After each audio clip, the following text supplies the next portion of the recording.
Welcome back to Unmasking the Trans Movement with Jon Uhler. I'm your host, Brad Wilder. Last time on the show, we went into heavy discussion about what just happened down in Nashville, Tennessee. A trans movement individual made a decision to take an AR-15, a couple of AR-15s and a couple of handguns and walk into a school yesterday in Nashville, killing 3 9-year-olds and 3 adults as well, teachers and even the janitor. It's a sad day. It all is part of what this trans movement delivers, and it's a scary thing. We're going to break this down with Jon Uhler and Dr. Gillies coming up right after these. In this age of gender confusion, it's difficult to find advice you can trust to help protect your child from those who would seek to unduly influence them, setting them up to be manipulated and exploited. On Unmasking the Trans Movement, we discuss, educate, and deliver the info parents want and need to help their children, grandchildren, and even themselves. Each week, we connect you with the clinical professionals and subject matter experts who understand what this movement is all about and how to navigate around this disturbing mental health issue. Join UnmaskingTheTransMovement.com for our next webinar, where Jon Uhler, Dr. Gillies, and our clinical experts provide the advice you can trust to help protect your child from those who would seek to unduly influence them and set them up to be manipulated and exploited within the trans movement. Our webinars provide access to supporting groups discussing the issues you want to talk about with other parents and experts alike. Learn to understand how the language has changed, stay up to date on this new lingo, and be able to have a rational, understanding conversation with your child who might be getting dragged into, sorry for the pun, this evil trans agenda. Our mission is clear: to unmask the deception and protect the most vulnerable among us. For webinar dates, times, and pricing, please visit our website at unmaskingthetransmovement.com/webinars. Welcome back to Unmasking the Trans Movement with Jon Uhler. Today on the show, Jon and Dr. Gillies are here. They're going to definitely break down what happened yesterday in Nashville. Jon, let's get right into it right now, because I tell you, there was a lot that transpired yesterday. Was it a boy? Was it a girl? Where did this all come from? What's behind the motive? We've sort of touched on some of that, obviously, in our very first episode, or part 1. But now we're going to take part 2 in a different direction, which is going to, again, show the true evil of this.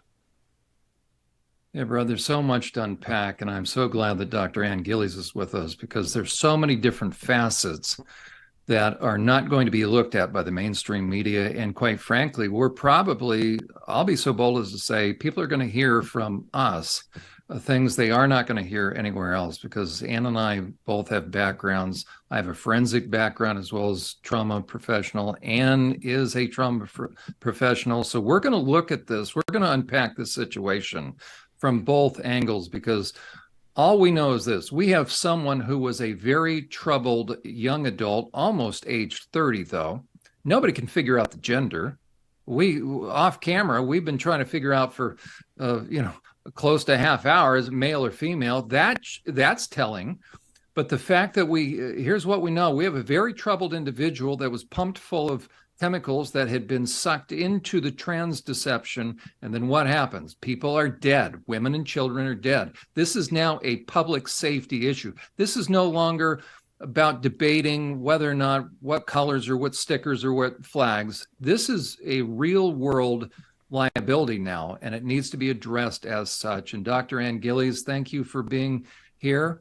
Your background in dealing with trauma, as well as mine, we are therapists at heart.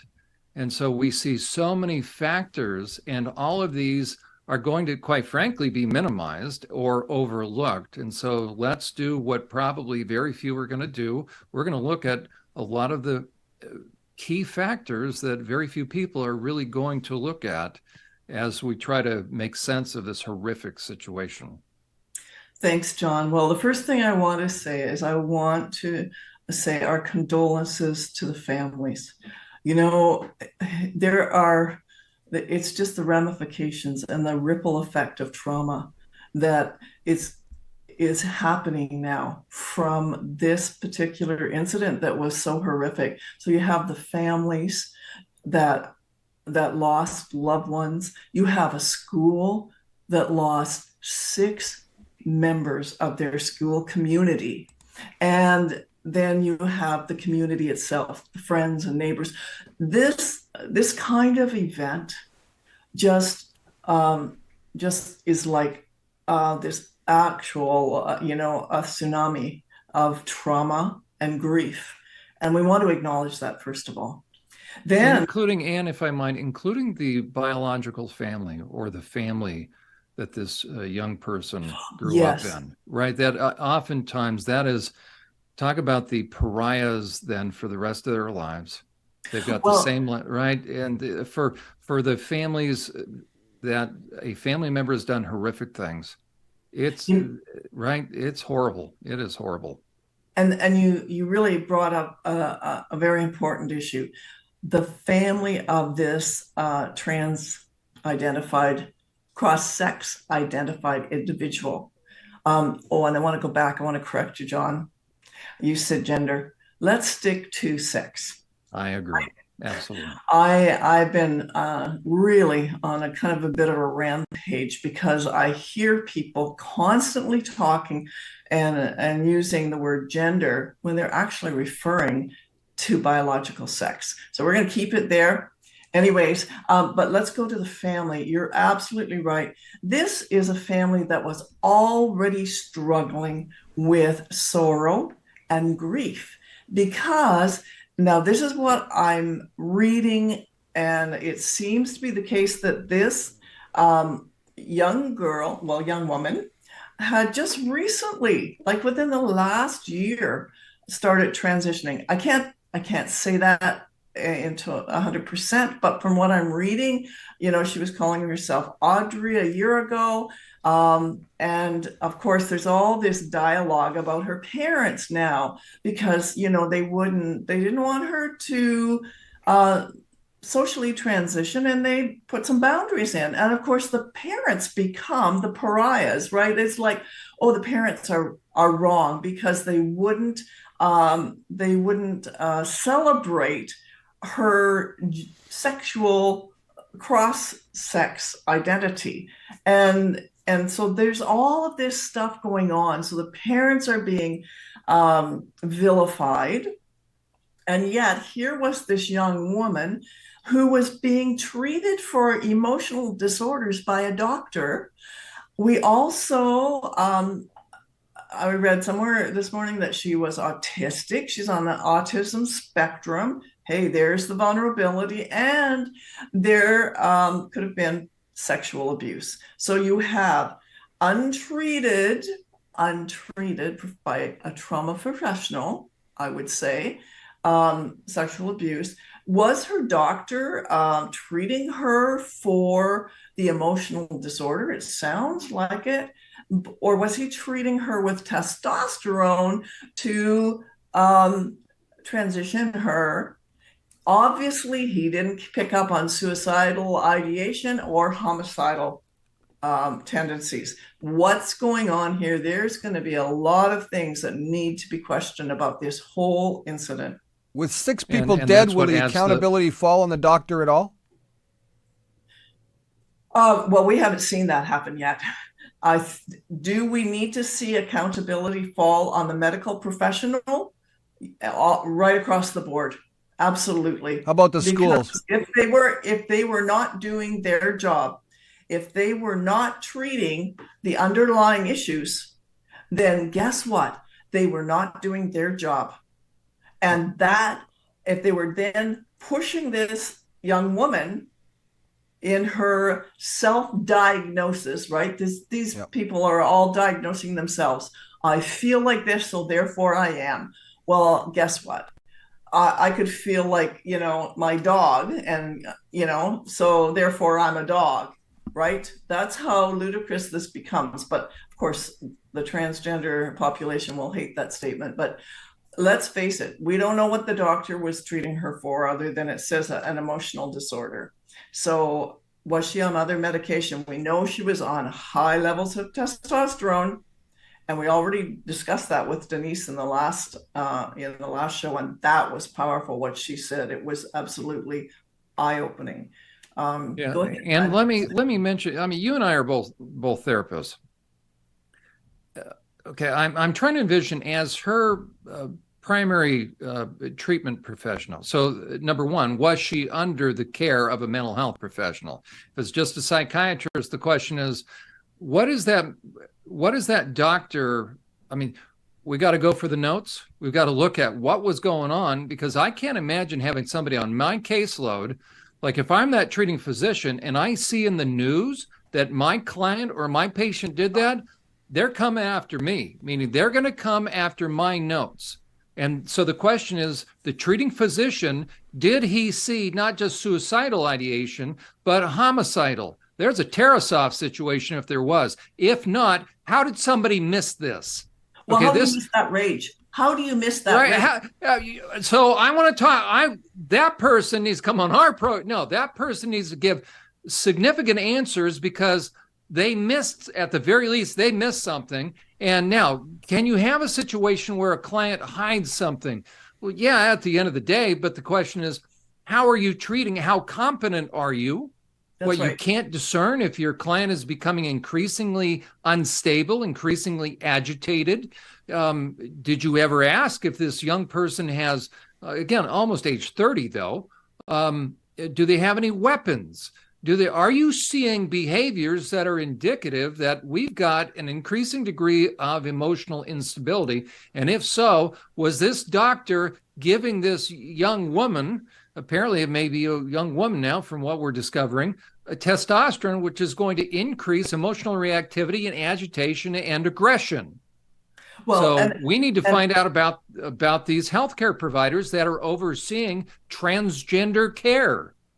Absolutely. And if she has just been transitioning over the last year, then this makes, if you want to say perfect sense, whatever sense that is, that the reaction, the rage that we're seeing would be a direct result of having this new drug, right, pumped into her system, and then not monitors.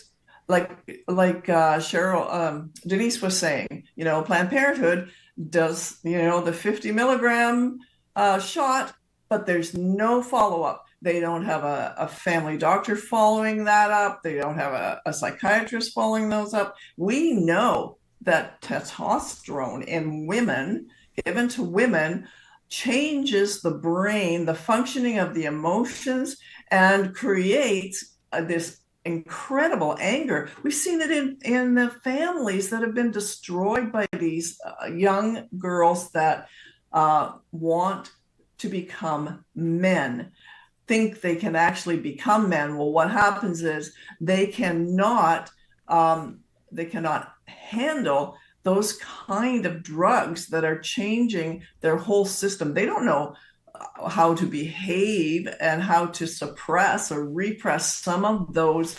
emotional responses. They don't know. They've never had experience in it.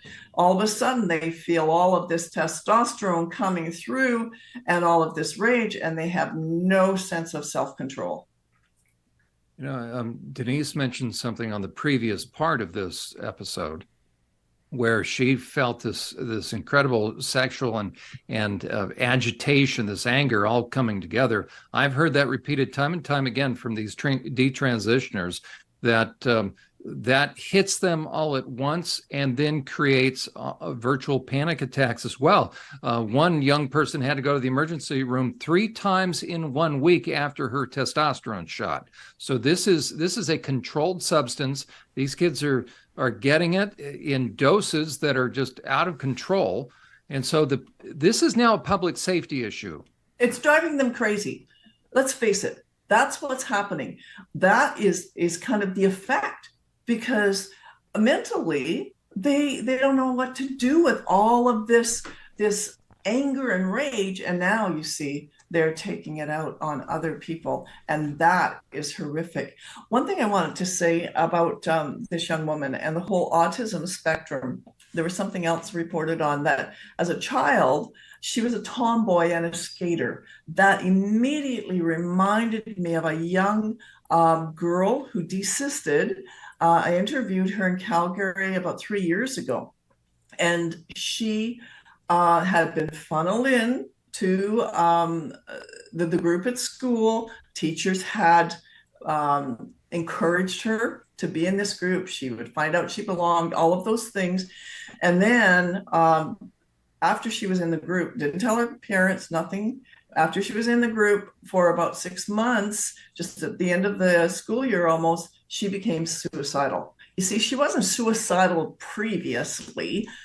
There were other issues. She was autistic. She had social issues, but the suicidal stuff came because she was really conflicted. Who isn't conflicted when they're trying to imagine themselves as another sex and trying to fit in as another sex that they were never created or designed to be? And so this young girl and I had this conversation, and what she found out, she was simply a young girl who did not understand. This is the tragic thing. Didn't understand that women could be skateboarders.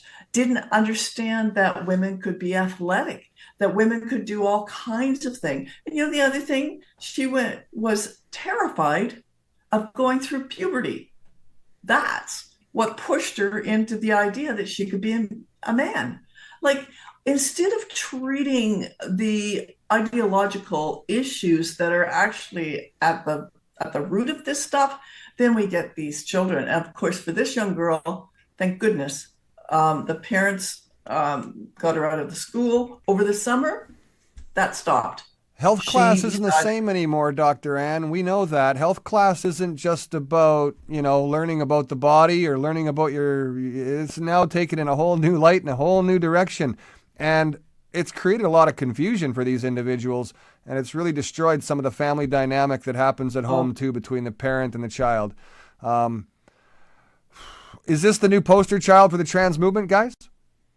Absolutely it is, Brad. We are unmasking the trans movement, and we're going on the offense. Why? Because lives are now at stake. I'm tired of the narrative. We're seeing it pushed out now. They want to do gun control. They're making it about gun control. This has nothing to do with gun control. Don't you dare try to take the focus off of the real issue. This is the poster child of the trans movement. Those that are pushing this diabolical scheme are unleashing very emotionally unstable individuals, pumping them full of chemicals. And now look what happens. If this is a guy, a biological XY, as a woman, we have male characteristic violence. If it is a biological female, which it now looks like, we have unleashed the whirlwind. We've opened a Pandora's box. This is a Frankenstein's monster, and that's not a pejorative term, but what do you call someone as they blast their way into a school, let alone a church school, with unarmed women and children, and they take out women and children? When have you ever heard of a woman taking out women and children?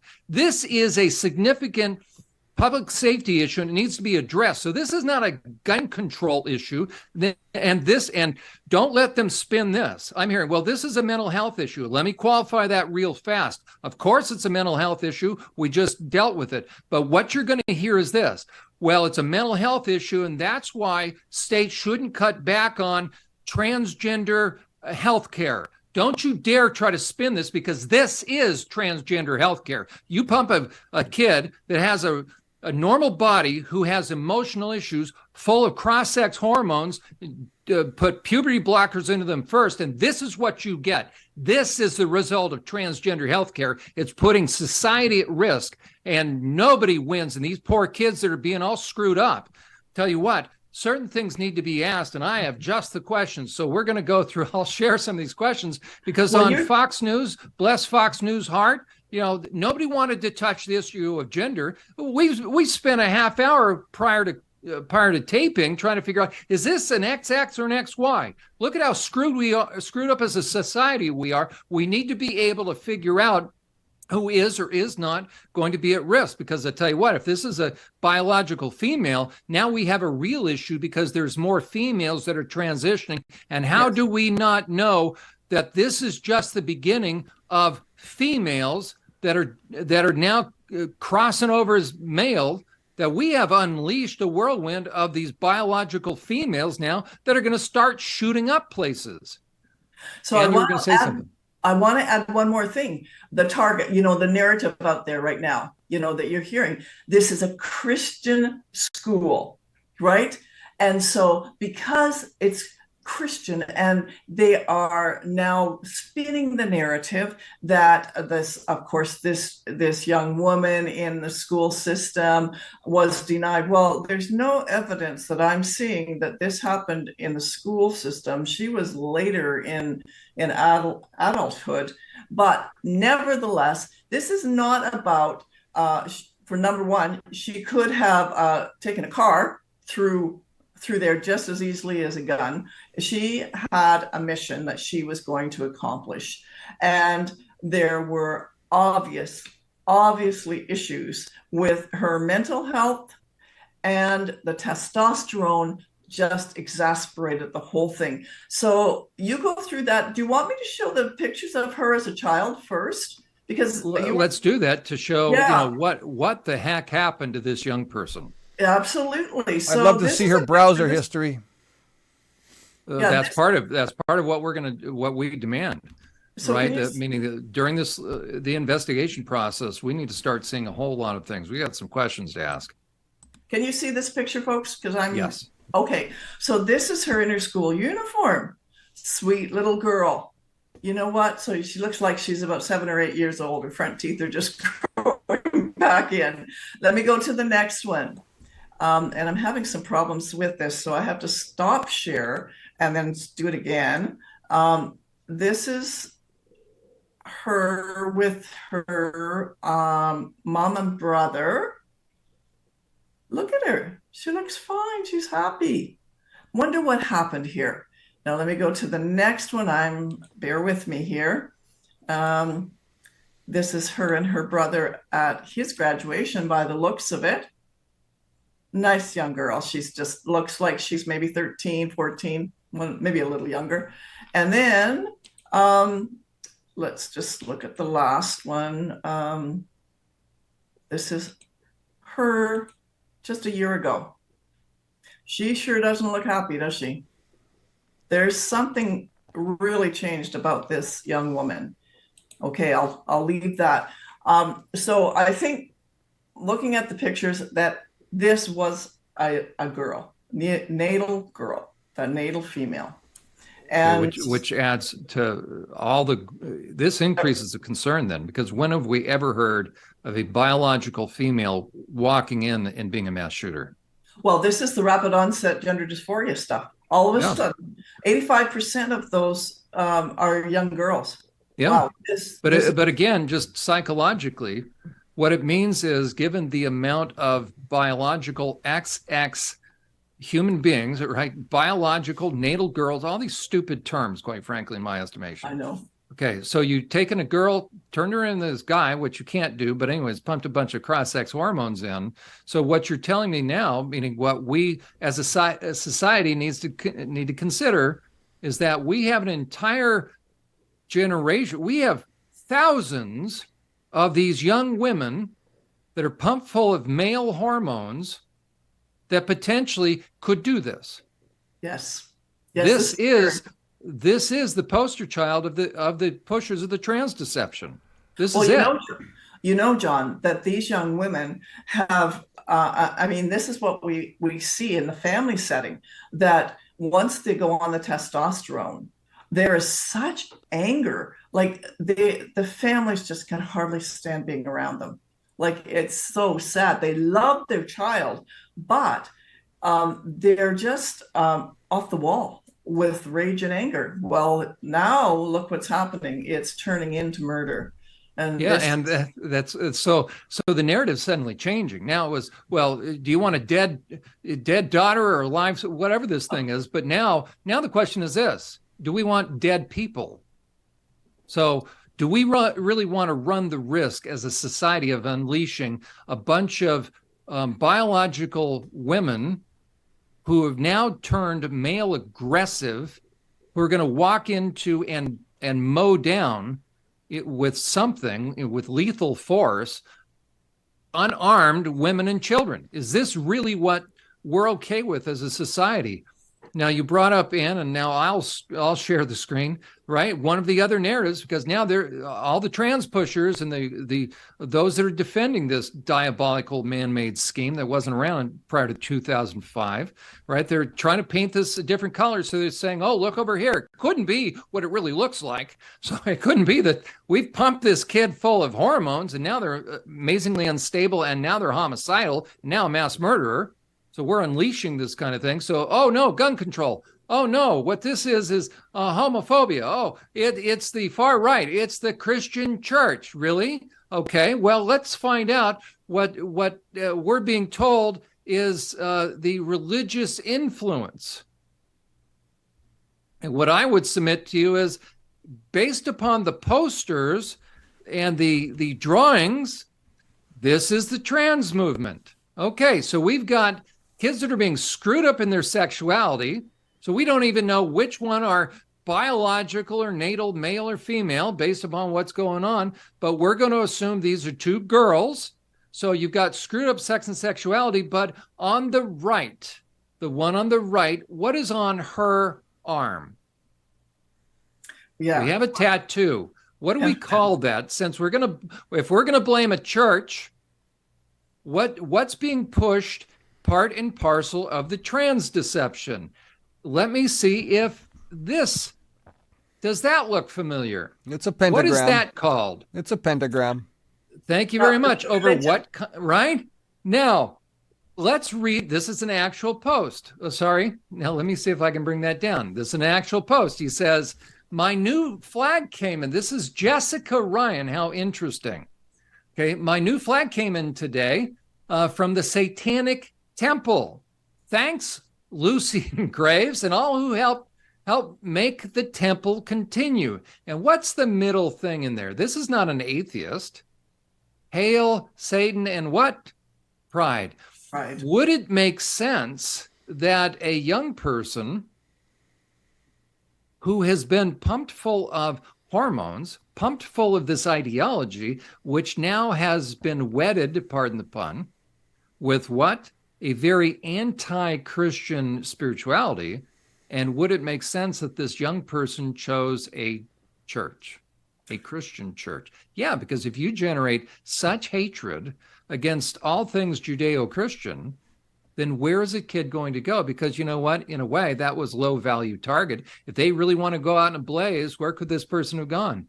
Anywhere where there's women and children, right? There's a lot of places that are no gun zones, which means that's where shooters are going to go. But they went to a tiny church school, right? Didn't get a lot of, and I'm not minimizing anything, but okay, 6 victims. That's 6 too many. That's one too many. But they could have gone to a grocery store. They could have gone anywhere. Why did they go there? Because they had a hatred of Christianity, exactly. And this was the same church. I even had somebody say, well, potentially there was perpetration going on in that church. Somebody was covering up sexual abuse. Well, then I say all the more, then why didn't a providing clinician spot the red flags of indicators of sexual abuse? Because providers now are being told they have to reframe everything in terms of gender confusion. So we're dumbing down mandated reporters and not being able to help these young people. But the question is this: what is the common characteristic of a survivor? They become protective of women and children, not exploitive, and you certainly don't go mow them down. So this has every indication of male rage, and you fill a female full of male hormones, and what are you likely to get? I would say this kind of thing. Now, there's some other questions that aren't going to be posed that need to be addressed. And as a matter of fact, per the request of my coworker, I'm sorry, not coworker, but, and there you are, my co-host. I'm all worked up over this, as we should be. Okay, so here's some questions that need to be asked. Okay. Can I say something, John? Yes, please. Let me just say something before you go there. one thing you didn't touch on is that this actually needs to be identified as a hate crime. There you go. There's a hate, and because that's exactly what it was. It was targeted. It was a targeted crime against a Christian organization. This is a hate crime. There you go. Let's see if it goes there. Anyway, sorry. So if that's the damage that a female can make under conversion, what could a male do? Is male's obviously the male side changing to a female would almost suppress some of that rage and anger and make them more docile. But reality is that confusion in your own mind probably drives you to go even more crazier than what happens to a female on testosterone. So we're really finding out here that it doesn't matter whether you're a female or a male, whether you've changed from one sex to the other sex, that drive is still going to be there to go out and do this kind of harm because of your own mental state. Is that fair to say? Right. And nobody knows. Well, we're finding out now. So what you're looking at is a list that I compiled last night. I was actually on a TV station. So there are some typos in spelling, but bear with me. But these are still pertinent questions. And this is when I thought this person was a biological male. It raises all the more concerns if this was a biological female, because she then acted in the same fashion as angry men, but now there's more of them out there. So the question is, who was this doctor?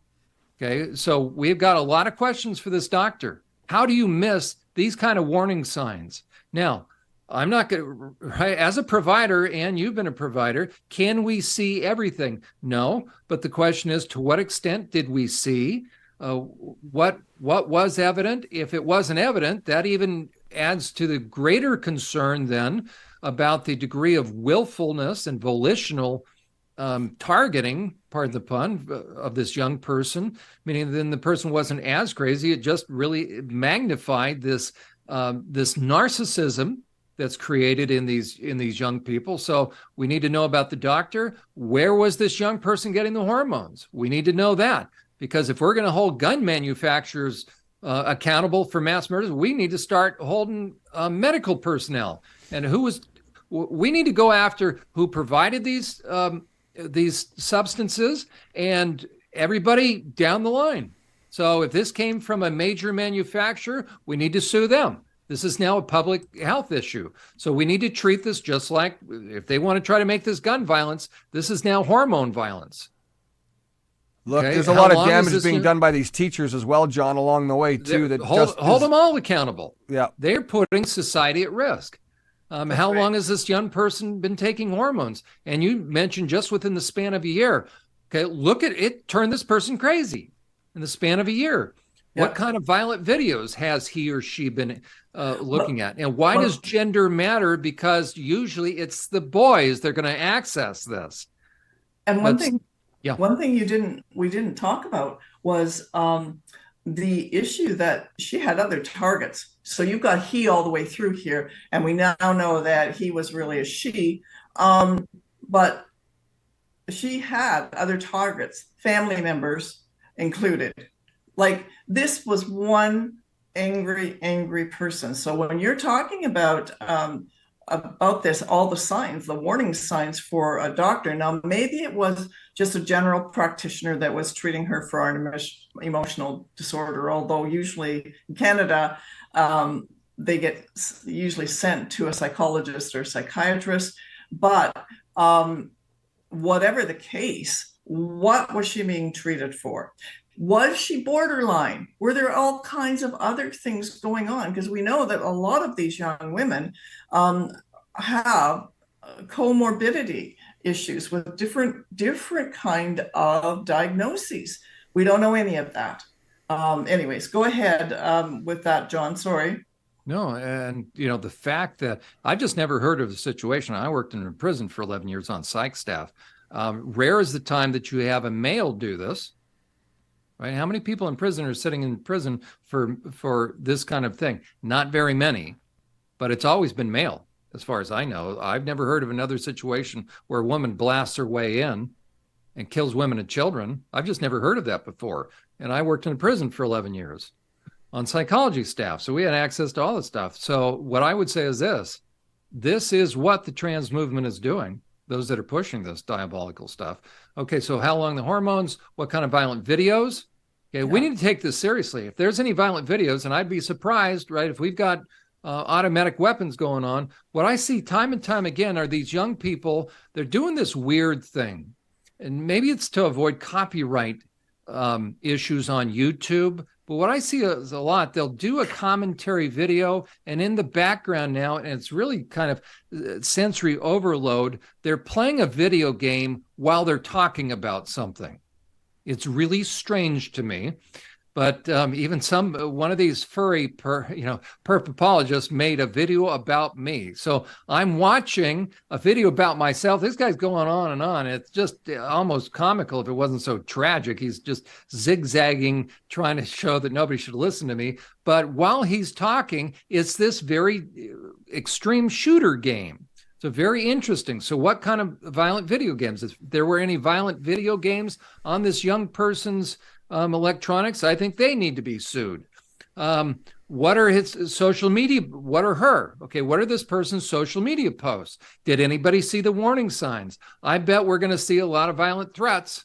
Okay, and why are they taking down the social media? I've heard they've already scoured it. Okay, what kind and how much porn? Now this changes it, because in my mind, we're probably not going to see as much porn, but it's interesting. With guys, inevitably, with violent men, you're going to see, especially perpetrating violence against women and children, you will see pornography without exception, quite frankly.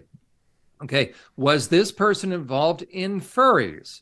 A dangerous group from minors, right? I don't care what adults do with adults, but furries, those are the big costumes that look like mascots that hide 100% of identities, perfect for perpetrators. But there's a great deal of sexual deviance in that, people that have come out of that. I have a recording of somebody that was very made a name in the furry community, came out of it and said, I can't stand the sexual deviance in there and the pedophilia. Okay, anime and hentai porn. Anime is that sort of drawing that almost, if anybody remembers Speed Racer, that kind of drawing. Hentai is very sexually deviant. So what you'll find is these young people are often into anime and hentai porn, what they'd get arrested for if they actually had photographs of. Again, generated a hatred toward Christianity. So no, this church didn't. We don't need to investigate churches. We need to investigate those that are pumping out anti-Christian sentiment, quite frankly. And we just looked at the promotion of spiritual darkness and occult perspectives regarding religion and sexuality. Whenever you see pansexuality, pan-spiritualism, it means anything goes and no boundaries, and they will fight against that. And then that's supposed to be harmonizations, harmonization with darkened spirituality and asexuality, atheism, spirituality, or spiritism and Satanism. And then I wrote down, look what happened with Kelly J. Keane over in, was it New Zealand? And where was she? Yeah, or Australia? It was one of those, yes. Right. She had the tar beaten out of her. It was a life-threatening situation. So a bunch of pro-perpetrator women. Jennifer Billick of the 11th Hour blog made a very good case that the women that were pushing this, that allowed for the violence, because it was all the men then that really created the majority of the violence. It created a life-threatening situation for Kelly Jean and her entourage, so that they had to get on a plane and fly out. The police said, don't come back. But Jennifer Billick made a very good point that the women that were egging this on, meaning anti-Kelly, wanted to silence women, have close connections to big pharma. Very interesting. And then these are the same people that are pushing for men in women's prisons and men in women's sports, and they're doing an end run on age of consent, which is another way of saying pro-pedophilia. John, So I want to go back to the hentai way, porn for just a second, because I think that's something that people need to understand a little bit more of. Your kids, they're looking at things that look like a cartoon. Maybe you could pull up that first image again that you showed of those two girls kissing. And that's hentai porn. But what I want to discuss really quickly is how is this not depicted any longer as child porn? Whether it's a cartoon or whether it's a picture or an actual photograph of a real individual, where's the breakdown and the difference there? Because I tell you what, we're pushing this on kids. Though the hentai porn looks like the books that are being provided in our school libraries. Listen, there's something else. And you just nailed it, Brad. Why is this stuff not being addressed? But I was reading, and probably you've seen this, about Brooke Shields recently. She, at 10 years old, her mother, her own mother, trafficked her, basically. It was child exploitation, sexual abuse. Her mother had her pose naked at 10 years old for Playboy.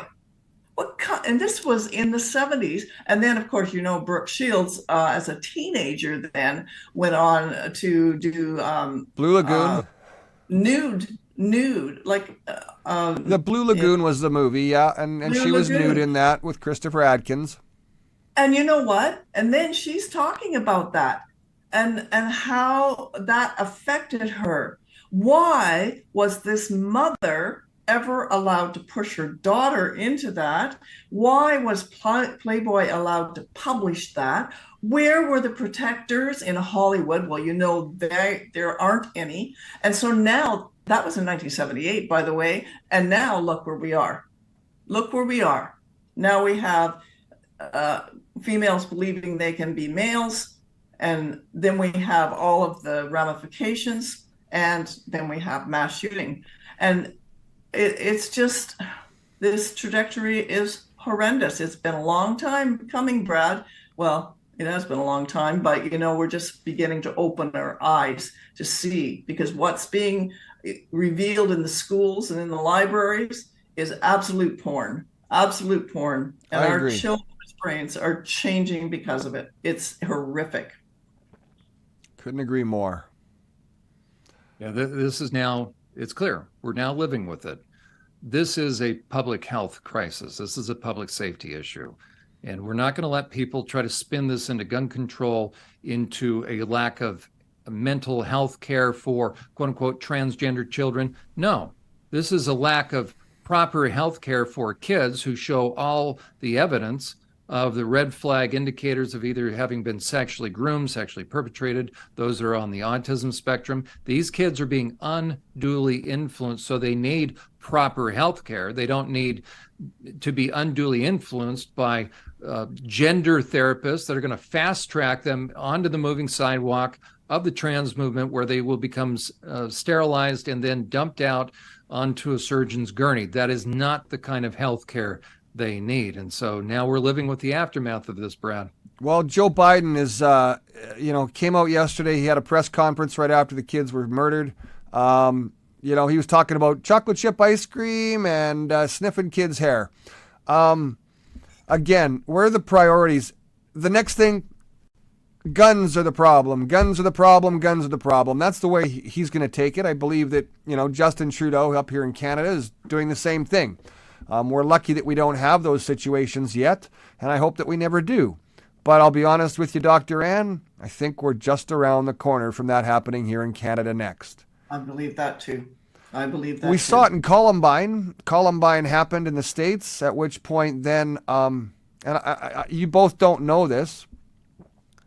I don't talk about it very often, but a good dear friend of mine, his brother was shot in the Tabor school shooting in Alberta, and that was the first school shooting here in Canada. He was shot dead in his school in the hallway. One of the teachers that was there at that time and actually engaged the shooter was one of my hockey coach managers, so I've had some experience with this shooting thing, and what I noticed is that what happens in the States happens here in Canada, and it doesn't take very long to get here. And something else before we come to obviously close here. We see individuals who are saying that the men transitioning to a woman or a female would be more inclined to, bring out that softer, more feminine side and be more passive. But the opposite is what's happening in the female aspect of it. Earlier on in this episode, John, you mentioned that we thousands. I question whether your thousands was accurate, and only not because of your, you've got a great knowledge of all of this. So it's my lack of knowledge and understanding. And I think there might be some parents who would get confused too. Because in other episodes, we've made sure to say that it's there's more men transitioning to be a woman than women transitioning to be a man. Okay, or man. So do you still consider that number to be even realistic, John? Because I don't know that. Yeah, no, it's actually more girls that are transitioning, and that's what's so unique about it. That's never happened before. As a matter of fact, Ann, if you want to speak to that, I'll bring up a chart. That's what's so unique about it. It used to be that if there was any sort of gender confusion, it was going to be boys. That's exactly right.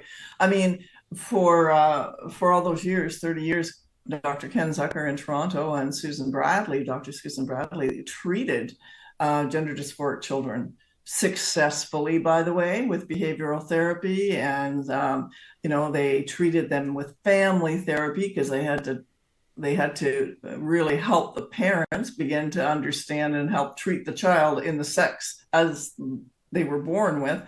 But what happened, and it was such a small percentage, right? Under 0.0014% that actually became transsexual, forget the transgender. But reality is that it was male to female, young boys who were struggling with gender confusion. I'm going to use those words. And now, since the trans movement started, it's the exact opposite. It is primarily girls. And of course, we've seen, I think the one chart I have at Tavistock between 2006 and 2018 went up 4,100% or something like Brad, that. Probably part of that confusion, I've emphasized the danger of men that are getting into pornography.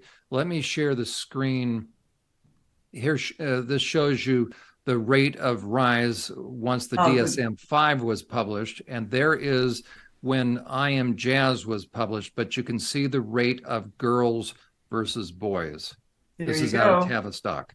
So again, it was always the boys. If there was a confusion, it was going to be in boys, and there's probably a number of reasons culturally, and dads calling kids boys sissies and other things like that. Rare was the time a girl was just a tomboy.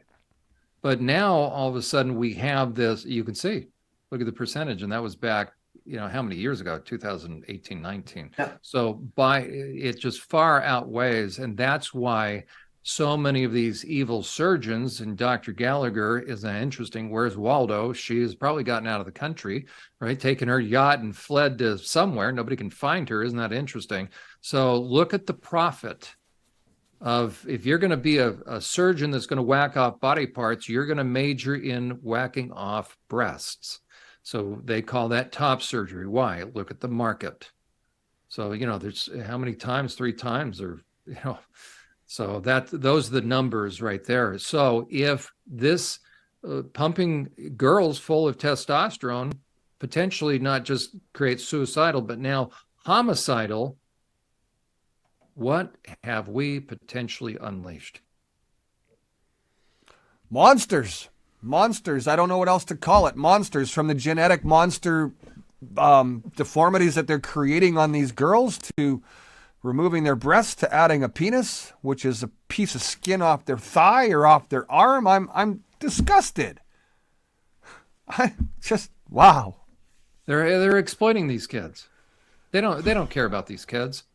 So who's to be called to account, right? Yeah. They're saying everything except for the shooter, but then the shooter, what happened to the shooter? So They want to distract the pushers of this false narrative, the trans deception, want to look everywhere except where we need to be looking, which is who messed with this kid's mind, who missed the warning signs, how did they not get genuine help for this young person, and who created such anger towards Christianity within this young person, that this young woman would act like an aggressive male and become now a mass shooter? Those are good questions. We don't have the answers for all of that, but we do have some ideas. And I think those are the kind of things that we want to keep addressing on this program, because that's all part of the bigger picture, right? The big picture to really, in essence, annihilate women, and real women, by the way, and produce something that is really now looking like it's going to be not only harmful to the individual, which we've always been concerned for, right? We were concerned for these children, that were being pushed through on this treadmill, but now we have a bigger issue. We have to really be concerned of what's going to happen when these individuals go over the edge like this girl did. That's right. And what's interesting, and maybe in closing, is, what would we think about an actual male that did this? Walked into a church, shot women and children. I'll tell you what would happen if that person then was caught and sent to a male prison. How long do you think that person would survive? That guy would survive? Not long, not unless it's solitary. Right? Why would that person not survive? You're 100% correct, Dan. Why would that person have to be put in protective custody? Well, because they're even amongst the prison, the prisoners themselves have a moral code. You don't touch our children. That's right. They would consider this a cowardly act. So on top of everything else, they created out of a natal female, a guy who was still a coward. Why didn't that 28-year-old wannabe male go and take on men? No, shoots up women and children, because this creates a malevolence toward the most vulnerable. And I submit that this was also generated by anti-Christian hatred that this young person absorbed, and hated Christianity and all things good, pure, and lovely. And this person harmonized with evil. This very interesting, because her last text, she reached out to her Christian friend from the basketball, from her basketball days, and the Christian friend said, "I pray God will cover you." So interesting that she would do that this was still her best friend. So there was someone who had kept her kind of maybe more stabilized for a long time. Who knows? We're speculating, but let's not try and tear the Christian organization, the Christian church apart. Let's identify what we've been talking about, the real issues at play here. Confusion runs deep with this individual. There we go. And there's more out there that are very, very confused. That's so right. confused. We don't know how many now. How many are just waiting in the wings, since this is now uncharted territory? Pandora's box, Brad, has been opened. John, what would you say to some parent right now, and we'll ask Dr. Ann the same question, but what would you say to a parent right now who is seeing what's just happened and is very concerned about the direction of their child, seeing that they're on that path as well, not necessarily the shooting path and doing what that individual did yesterday, but on the trans movement path? What would you tell them right now based on what you know today versus what you knew yesterday? I would tell them to spend time on unmaskingthetransmovement.com and become a member. They need to educate themselves. This starts at home, doesn't it, Dr. Ann? It does. And I echo John. I really believe that these parents have been so sidelined and muted, be by the schools, by the doctors, threatened. They've been threatened. And so they felt they had no recourse. But I want to say to the parents that, yes, you do have a recourse. You need to learn all you can about everything that's happened to your child. You need to be on top of what they're putting in their bodies as far as the drugs and hormones. And you don't have to go along with all this. It's been forced down our throat. And my word to parents is still, parent, love your child. I mean, keep loving your child. We don't want that to change, but you don't have to agree with everything your child thinks or does. Like, when did that ever become part of parenting? And yet that has become the whole issue of parenting these children. It only takes one incident. It only takes one incident to really confuse this up and make this a whole lot worse. And that's exactly what we've seen happen over the last 24 hours. It's just a tough day for a lot of people out there, whether you're a counselor, whether you're a trauma therapist, whether you're a broadcaster. It affects all of us in a way that now we all have to be concerned about our surroundings even more so. We never would have saw that coming. We never would have thought that would ever get to that level. And here we are today. And we've got to look at going forward in a way that's going to obviously hold accountability and also provide a level of security and safety and confidence. Confidence is probably the biggest thing, because you can't talk to your kids without giving them your own dose of confidence. Your dose of confidence to your kids will empower your kids to have that confidence back when they're talking to you or talking to anybody else. You have to empower your kids to stand up for their rights, for their own self, their own mind. And you cannot allow the school to continue to badger, break, and do continued harm like they've been doing to our children in the future. This has to end, and it has to end ASAP. Otherwise, just like John and Dr. Ann have said today, and earlier on in part 1, that this just isn't going to go away peacefully. To make this stop, I can't give you any details on what's going to stop this. I don't think Dr. Ann or Jon Uhler are going to be able to either. It's going to take a concerted effort.